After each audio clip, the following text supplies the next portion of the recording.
Hello everyone, मैं मिथुन सिंह स्वागत करता हूं आप सभी का। आशा करता हूं आप सभी बहुत अच्छे होंगे। बात करेंगे विनोबा भावे बीएड सेमेस्टर 1 के प्रीवियस क्वेश्चन पेपर की। पेपर था आपका language across the curriculum. Paper का कोड 103 21-23 सेशन का ये क्वेश्चन पेपर आपके साथ में साझा कर रहा हूं। आगे बढ़े उससे पहले मैं आपको बता दूं, पिछले 5 साल के जितने भी प्रीवियस क्वेश्चन पेपर हैं, सारे क्वेश्चन पेपर की पीडीएफ आपको 49 रुपीज़ में अवेलेबल करा दी जाएगी। दूसरी बात, 199 रुपये में आपको सजेशन प्रोवाइड कर दिया जाएगा।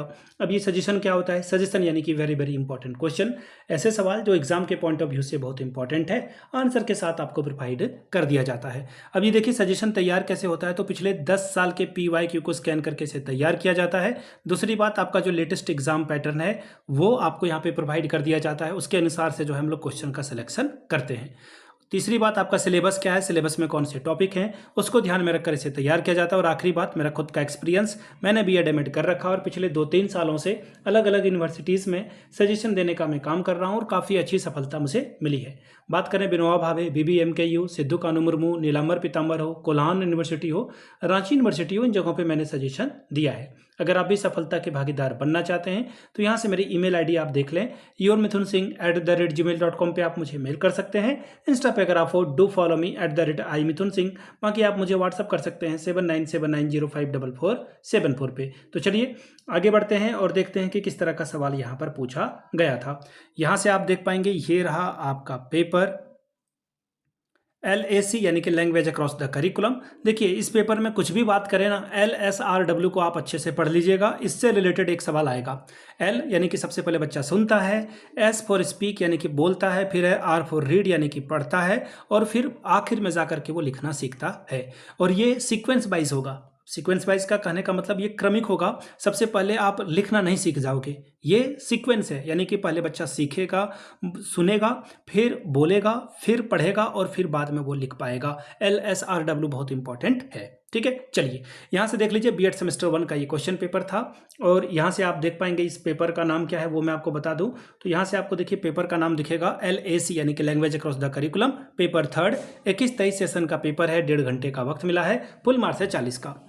अब देखिए ग्रुप ए की बात करते हैं। ग्रुप ए यानी कि ऑब्जेक्टिव टाइप के सवाल आपसे पूछ लिए जाएंगे, MCQ सवाल आपसे जो है पूछे जाएंगे। सवाल नंबर पहला देखिए क्या है, यहाँ पे 5 छोटे छोटे सवाल पूछे जाएंगे, 2-2 नंबर आपको हर एक सवाल के लिए मिलेगा। ठीक है जी, यानी कि 5 दूनी 10 नंबर, 5 2 आर 10 स्कोर कर सकते हैं। पहला सवाल देखिए क्या है, story telling as a strategy in language teaching is aimed at. भाषा शिक्षण में एक रणनीति के तहत कहानी कहने का क्या उद्देश्य है, कहानी आप क्यों कहते हैं? नैतिकता सिखाने के लिए, कहानी को फिर से बताने के लिए, या फिर विद्यार्थियों को भाषा से जोड़ने के लिए, या शिक्षार्थियों की स्मृति का परीक्षण, यानी कि आप जो है देखना चाहते हो कि मेमोरी उनकी कितनी है। कहानी में किसी चीज़ को आप जो है रिपीट करके पूछ लेते हो कि इस कैरेक्टर का क्या कहानी था। ध्यान से सुनिएगा मेरी बात को। स्टोरी टेलिंग इसलिए किया जाता है, यानी कि जो स्टोरी टेलिंग मेथड है वो मोरालिटी सिखाने के लिए नहीं की जाती है। हालांकि आप सीखते हो यहाँ पर, देखिए कोई भी काम अगर आप कर रहे हो ना तो मल्टी डायमेंशन में होता है। किसी भी चीज़ को अगर आप सीख लेते हो, सपोज कर लो कि किसी ने जो है DRDO हमारे देश में क्या है, जो बहुत सारी चीज़ों को, ये DRDO जो है हमारे रक्षा से जुड़े हुए सामान को जो है क्या करता है, यहाँ पे डेवलप किया जाता है, तैयार किया जाता है। बहुत सारे गन, रोबोटिक्स को यहाँ पे ड्रोन वगैरह बनाए जाते हैं। अब यहाँ से कोई साइंटिस्ट गन बनाना सीख जाता है, बहुत बड़ा वेपन बनाना सीख जाता है, और गलत तरीके से उसे कर भी सकता है और अच्छे तरीके से भी कर सकता है। तो कहने का मतलब ये है कि कुछ भी आप सीखते हो तो उसका जो है अलग अलग डायमेंशन होता है। तो नैतिकता सीखना फिलहाल यहाँ पर नहीं होगा, ना ही आप जो है कहानी को फिर से बताने के लिए बच्चे को प्रमोट करोगे, रूट लर्निंग आप नहीं कराओगे। लेकिन आंसर क्या है, जहाँ पे भी देखिए आपको इंगेजमेंट, एक्टिव लर्निंग, ये सब सही होता है, यानी कि विद्यार्थियों को आप भाषा से जोड़ रहे हो। ऑप्शन 3 आपका करेक्ट हो जाएगा। देखिए एक और नेगेटिव फैक्ट है, किसी चीज़ को टेस्ट करना या फिर किसी को बोलना कि रट लो, याद कर लो, ये गलत बात है। सवाल number B, which activity will not be included to develop listening skill of a student, यानी कि छात्रों को सुनने के कौशल को विकसित करने के लिए कौन सी गतिविधि शामिल नहीं की जाएगी? देखिए सुनने की गतिविधि में बच्चा को आप पोएम सुना रहे हो, बिल्कुल शामिल किया जाएगा भाई। आर्टिकल राइटिंग नहीं, ये नहीं होगा। मूवी दिखाओगे तो बच्चा सुनेगा, स्टोरी भी सुनेगा। देखो किसने ये पता नहीं टिक किया है, इसका आंसर देखिए आर्टिकल लिखना है। यहाँ पे लिसनिंग स्किल की बात की जा रही है, सुनने के कौशल के बारे में बात की जा रही है, सुनने के कौशल को बढ़ावा देने की बात की जा रही है, लिसनिंग स्किल को डेवलप करने की बात की जा रही है। लेकिन आप बताओ यहाँ पर राइटिंग लिखने की क्या बात है, आर्टिकल लिखने की बात कहाँ से आ जाएगा? लेख लिखना जो है आपका नेगेटिव है। आपको ऑडमैन ऑड आउट करने के लिए कहा गया था। Multilingualism very very important question, MCQ में नहीं आया ना, ये 5 नंबर में या फिर 10 नंबर के सवाल में आपको ये मिल जाएगा। सॉरी 5 नंबर के सवाल में या 10 नंबर कहीं ना कहीं आपको देखने को मिलेगा ही मिलेगा। मल्टीलिंगुअलिज्म यानी कि जहाँ पर आप 2 या 2 से अधिक, 2 या फिर आप जो है 2 से 3 4 5 जो है लैंग्वेज को प्रमोट करते हो। जैसे आमतौर पर आप खोट्ठा भी बोल लेते हो, आमतौर पर आप हिंदी बोल लेते हो। 2 लैंग्वेज तो है, झारखंड के हर एक बच्चे लगभग बोल पाते हैं। कई बच्चे संथाली भी बोल लेते हैं, तीनों लैंग्वेज को बोल पा रहे हैं। कई लोग इंग्लिश भी बोल पा रहे हैं, तो वो 4 लैंग्वेज को सीख पा रहे हैं। आपका काम है मल्टीलिंगुअलिज्म को बढ़ावा देना। यहाँ पे बोला गया इट इज, देखिए जहाँ एक और मैंने बताया था ना अभी, मेमोरी क्या है, नेगेटिव टर्म है। टेस्ट लेना, परीक्षा लेना, एग्जाम लेना, ये भी क्या है, एक नेगेटिव टर्म है। अब उसमें एक और वर्ड को जोड़ लीजिए आप, ओनली ओनली, यानी कि सिर्फ इससे यही होगा। तो यहाँ पे देखिए ओनली वर्ड ना सब कुछ बेकार कर दे रहा है कि आप क्या कर रहे हो, केवल यह भाषा का प्रयोग नहीं है। आगे देखिए, using foreign languages in teaching learning, शिक्षण अधिगम में विदेशी भाषाओं का उपयोग करना नहीं। इसका बहुत ज़्यादा, ये तो है इनडायरेक्ट वे में ये बात सही है, लेकिन मल्टीलिंग्विज्म को प्रमोट करने का क्या मतलब है कि आप जो है 2 या 2 से अधिक भाषाओं का प्रयोग कर रहे हो। कोठारी कमीशन 1964 से 66 में जो है कोठारी कमीशन ने इसको जो है कंपलसरी करने के रिकमेंडेशन दी थी। ठीक है, त्रिभाषा सूत्र है ये, क्या है, तो देखिए त्रिभाषा सूत्र जो है आपका यहाँ पर नहीं होगा।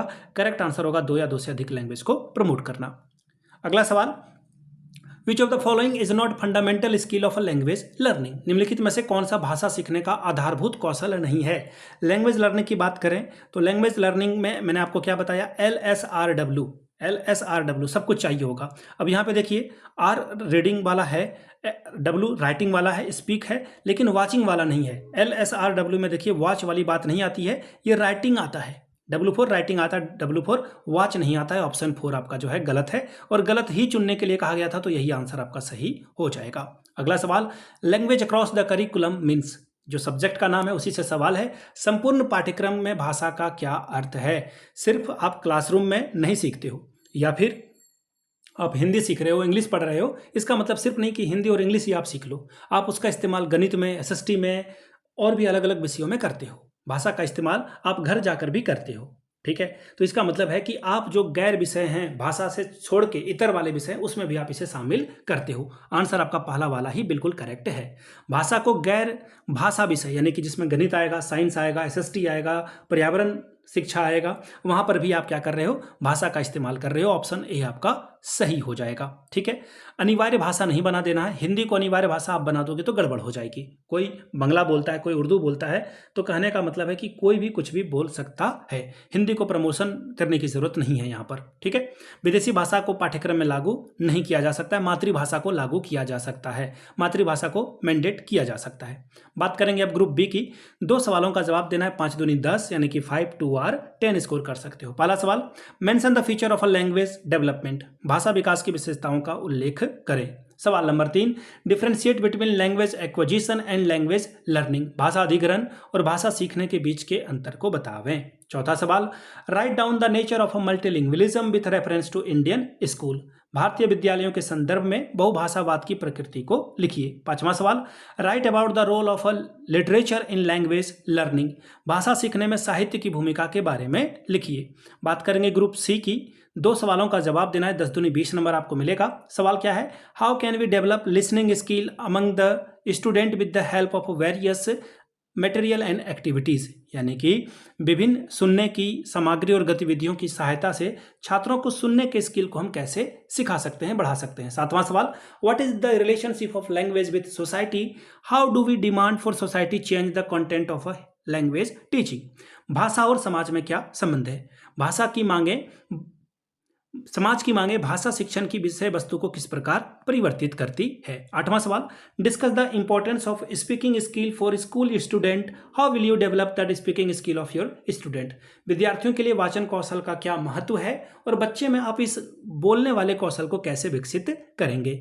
9वां सवाल, explain the meaning of a learning language and learning through language with the suitable example, भाषा सीखना और भाषा के माध्यम से सीखने का अर्थ बताइए। तो ये था आपका लैंग्वेज यानी कि LAC 3 का पेपर।